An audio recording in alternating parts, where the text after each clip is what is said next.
Hello everyone, welcome back. Thanks for tuning in. Today's video I'm titling Temptations, Trials, and Eucharist.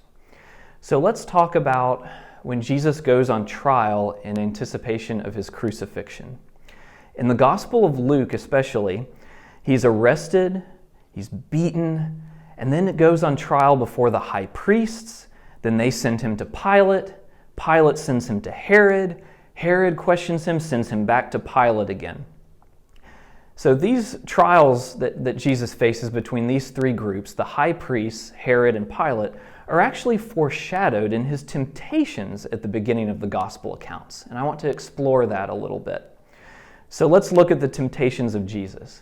When Jesus is in the wilderness, he is tempted by Satan, or in Hebrew, Satan, which literally means the accuser. The power of Satan is accusation, blame, condemnation, and exclusion of the other. But let's look at what Satan tempts Jesus with. First, he tempts him with bread, the power to turn stones into bread. And while yes, this had the immediate benefit of helping Jesus in his hunger, fasting in the wilderness, there's another deeper meaning behind that being able to turn stones into bread would make Jesus more wealthy than Herod, who controlled the grain supply of the area. Then the second temptation of Satan, tempting Jesus to leap from the temple and be caught by angels. Performing such a feat would make Jesus the high priest, not Caiaphas. And then the third temptation, having power over all the kingdoms of the world. In receiving the kingdoms of the world from Satan, Jesus, not Pilate or Caesar himself, would be king of all the world. But Jesus rejects receiving all this from Satan. He rejects these temptations. Having these powers is not from God.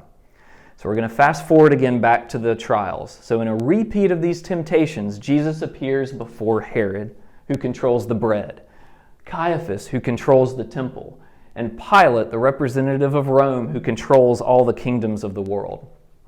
Now, during these trials, Pilate and Jesus have several dialogues. And Pilate questions Jesus about, you say you're a king, where are you from? Asks the question, what is truth? And inadvertently, later, Pilate answers his own question about what he thinks truth is. He angrily shouts at Jesus when Jesus refuses to answer his questions. Don't you realize I have the power to release you or to crucify you, he says in John 19:10. So what Pilate has revealed here is that his truth is that Rome has power over whether Jesus lives or dies. Pilate's truth is that power rules the world. Economic power, religious power, and war power.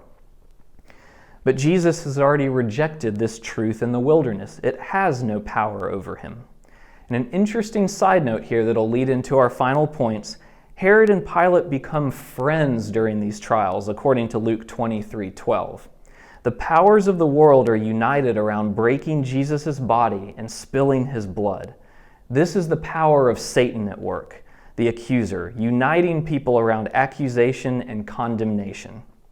But of course we know this isn't the end. His trial ends, he is crucified, and then you have the resurrection on the third day.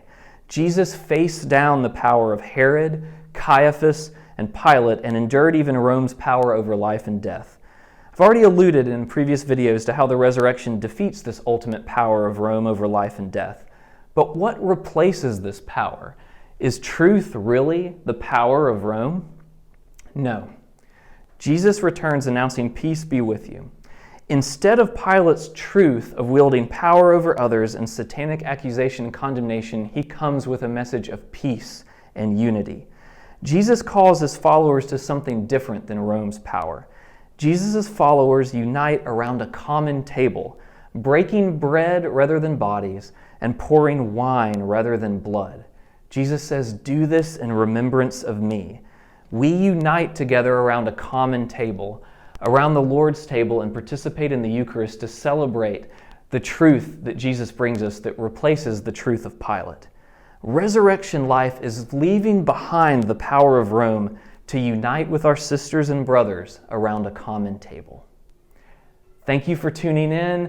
Again, always send feedback and comments and questions to myself or Gustavo, and we hope that y'all can join us for any future sessions. Take care. Have a good week.